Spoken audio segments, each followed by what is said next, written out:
প্রিয় শিক্ষার্থীবৃন্দ, আশা করি তোমরা সবাই ভালো আছো। তো বর্তমান সময়ে করোনা পরিস্থিতির কারণে আমরা অনলাইন ক্লাসের মাধ্যমে কার্যক্রমটা চালিয়ে যাচ্ছি। মৌতলা মাধ্যমিক বিদ্যালয় অনলাইন ক্লাস নবম শ্রেণী ভোকেশনাল জিএম ট্রেড অন প্রথম পত্র, বিষয় মেটাল বা ধাতু। তো আমরা গত ক্লাসে আলাপ করছিলাম ধাতুর শ্রেণী বিভাগ করছিলাম, লৌহজ আর অলৌহজ, আর একটা পেয়েছিলাম সংকর ধাতু। তো মোটামুটি আমরা শ্রেণী বিভাগগুলো করে কিছুটা ধারণা পেয়েছি। এখন আমরা আজকে যেটা আলাপ করব, লৌহজ ধাতুর মধ্যে যে ক্লাসিফিকেশন বা বিভাজনগুলো আমরা করছিলাম, কোন ধাতু কিভাবে চিনব সেটা আমাদের বুঝতে হবে। তো যেমন আজকে আমরা লৌহজ ধাতু বা ফেরাস মেটাল এর উপরে আলাপ করব। তা আসলে ধাতুটা কি? লৌহজ ধাতু বা লোহার ইংরেজি নাম হচ্ছে কি? আয়রন। প্রিয় শিক্ষার্থীবৃন্দ, তোমরা সবাই জানো যে আয়রন মানে আমরা বলি লোহা বা ধাতু। তো এই লৌহজ ধাতুর ইংরেজি নাম হচ্ছে আয়রন। এর বর্ণ হবে সাদা এবং উজ্জ্বল। আর্দ্র আবহাওয়ার সংস্পর্শে এলে এটা মলিন দেখায়। প্রিয় শিক্ষার্থীবৃন্দ, তোমরা কি জানো যে লোহা সরাসরি কিন্তু খনির থেকে আসে না? এটা আমরা কীভাবে পেতে পারি? লোহা সরাসরি খনি থেকে পাওয়া যায় না, তবে প্রাকৃতিক ও অবিশুদ্ধ অবস্থায় মাটি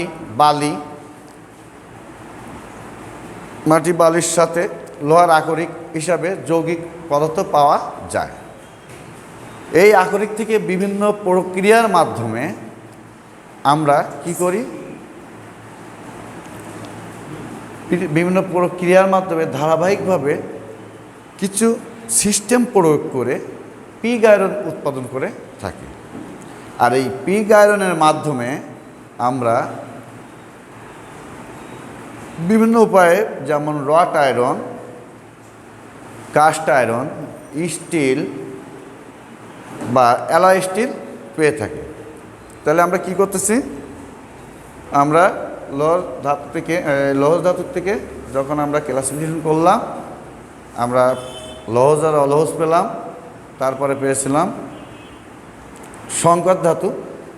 তো এরপরে আমরা যখন লৌহজ ধাতু আলাপ করতে যাচ্ছি, তখন লৌহজ ধাতুর যে বিষয়বস্তু তার থেকে জানতে পারলাম যে লৌহজ ধাতুকে সাধারণত আসতে গেলে আমাদের পিগ আয়রন আগে আসতে হবে। আমরা আকরিক থেকে যে লোহাটা সংগ্রহ করি ওটাকে নাম দেই পিগ আয়রন।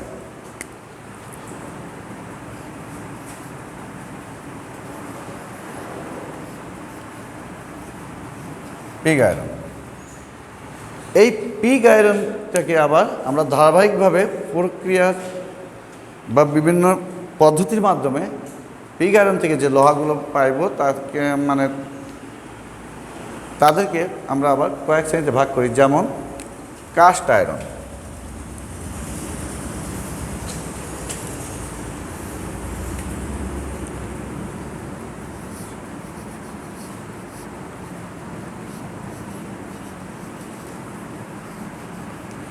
কাস্ট আয়রনের পরে যাব কি? Rod iron.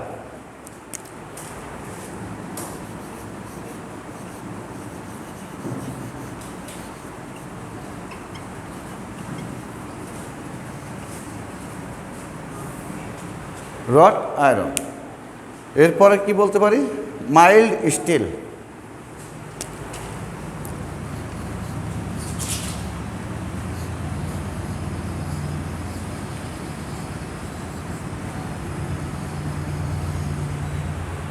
Mild still. আরেকটা নাম করব কি? Alloy still.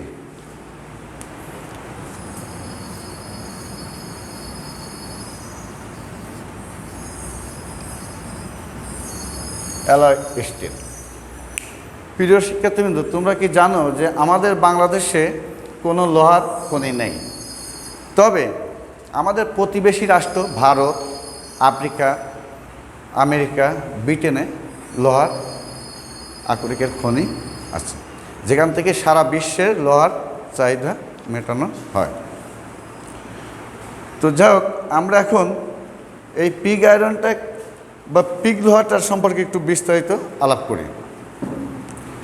প্রাথমিকভাবে লোহার আকরিকসমূহকে গলন করে ধাতুমাল ফেলে দিয়ে পিগ লোহা উৎপাদন করা হয়। আমরা যে ভূপৃষ্ঠ থেকে বা ভূগর্ভস্থ থেকে যে আকরিকটা পাই, এটা বিভিন্ন ফার্নেসের মাধ্যমে, বিভিন্ন প্রক্রিয়ার মাধ্যমে, শাখন প্রক্রিয়া দিয়ে যে প্রথমে যে লোহার মানে লোহাটা উৎপন্ন করি, সেটা তো নাম দিয়েছি পিগ আয়রন। তো এই পিগ আয়রনটা থেকে যখন আমরা তৈরি করে নিয়ে আসি, ওই যে ফার্নেসে যে মেল্টিং বা গলন প্রক্রিয়ার মাধ্যমে ধাতু মলগুলো আমরা ফেলে দিই, অর্থাৎ অপদ্রব্যটা ফেলে দিই, দিয়ে সলিড পিগ আয়রনটা আমরা সংগ্রহ করি। প্রাথমিক স্তরে বলে এই লোহা দিয়ে সরাসরি কোনো কাঠামোগত কাজ করা যায় না। এই লোহার অবিশুদ্ধ লোহা বলে ঢালাই লোহা ইস্পাত উৎপাদনে এই লোহার কাঁচামাল হিসাবে ব্যবহার করা হয়। এটা কিন্তু অবিশুদ্ধ লোহা। যদি আমরা লোহা সরাসরি প্রাথমিক অবস্থা পেয়েছি পিগ আয়রন, কিন্তু এটা অবিশুদ্ধ লোহা। এই পিগ লোহার থেকে আমরা কি পাবো? কাস্ট আয়রন এবং স্টিল উৎপাদনে এই লোহা কাঁচামাল হিসেবে ব্যবহার করে। অর্থাৎ কাস্ট আয়রন বা স্টিল কোথা থেকে আসতেছে? পিগ আয়রন থেকে। পিগ আয়রনটা কোথা থেকে আসছিল? ওই যে ধাতুর আকরিক থেকে।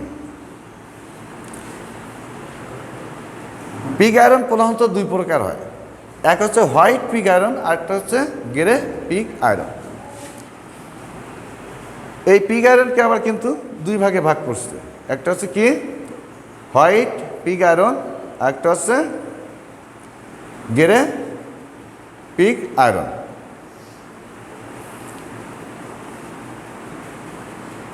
এরপরে আসি আমরা ঢালাই লোহা অর্থাৎ কাস্ট আয়রন।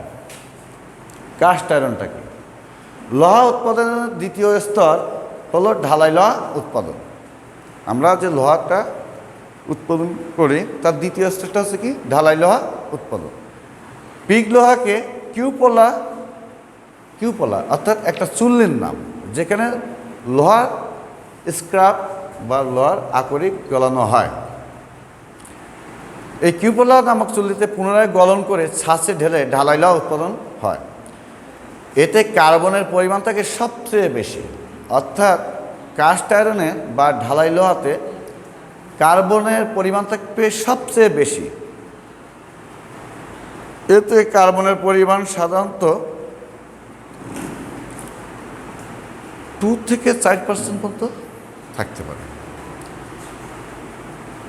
সব ধরনের ঢালাই কাজে ব্যবহার করা হয়। ঢালাই লোহার ভিতরটা ভাঙলে স্ফটিকের মতো দানাদার দেখায়। অর্থাৎ একসময় ছোটোকালে তোমরা দানাদার খাইতে, ছোট ছোট দানা অর্থাৎ চিনি লাগে থাকতো, ঠিক তেমনি ঢালাই লোহা ভাঙলে যখন দুইটা ভাঙা অংশ পাশাপাশি রাখবা, তাকিয়ে দেখবা যে স্ফটিকের দানার মতো দেখা যাচ্ছে। তবে এতে কার্বনের পরিমাণ যেমন বেশি থাকে 2 থেকে 4%, এছাড়া আরও কিছু উপাদান থাকে, যেমন সিলিকন থাকে 0.94 থেকে 2.8%, এটা থাকে সিলিকন। তারপরে ম্যাঙ্গানিজ থাকে 0.4% থেকে 1%। ফসফরাস থাকে 0.1 থেকে 1 অথবা 2%। এছাড়া সালফার থেকে 0.1% থেকে 0.3%। তো সব মিলায়ে ঢালাই লোহাকে আবার কয়েক ভাগে ভাগ করা যায়। ঢালাই লোহাকে আমরা আবার কয়েক ভাগে, অর্থাৎ এই কাস্ট আয়রনকে আবার কয়েক ভাগে ভাগ করব। কি কি?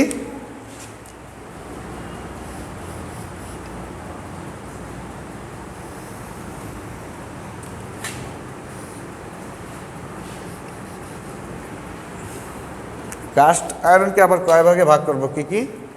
প্রথমে করব white cast iron.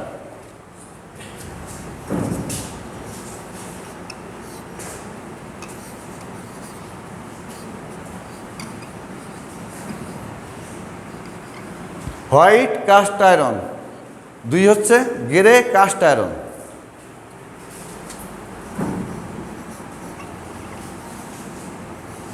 Grey cast iron, সিতে কাস্ট ধরে নেবো আর আইতে আয়রন ধরে নেব।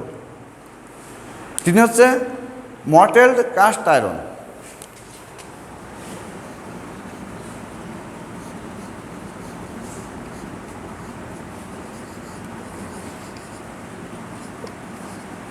মটেলড cast iron.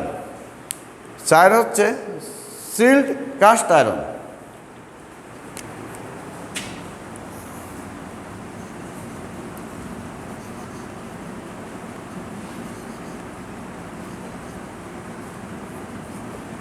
Chilled cast iron. আর একটা হচ্ছে ম্যালিয়েবল কাস্ট আয়রন।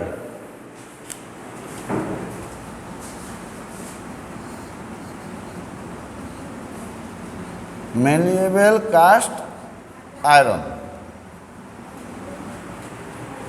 তো প্রিয় শিক্ষার্থীবৃন্দ, তোমরা জানো অনলাইন ক্লাস আমাদের ধারাবাহিকভাবে নিতে হচ্ছে।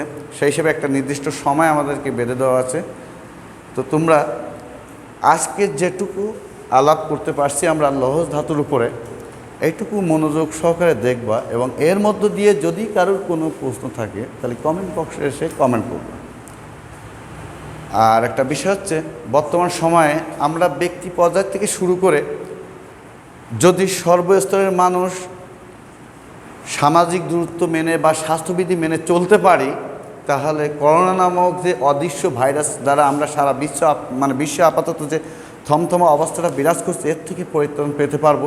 সেই হিসেবে আমরা যেহেতু শিক্ষার্থী, তো তোমরা সবাই প্রত্যেকের পরিবারের সদস্যদের, অর্থাৎ পিতা মাতা ভাই বোন আত্মীয় স্বজনদের স্বাস্থ্যবিধি মেনে চলার জন্য অবশ্যই বলবো। এবং সরকারের যে বিধানটা দেওয়া আছে স্বাস্থ্য অধিদপ্তরের পক্ষ থেকে, যে স্বাস্থ্যবিধি মেনে চলার কথাটা বলা হচ্ছে, এটা সবাই অনুসরণ করবো। এই বলে আজকের মতো আমি আমার ক্লাসের সমাপ্তি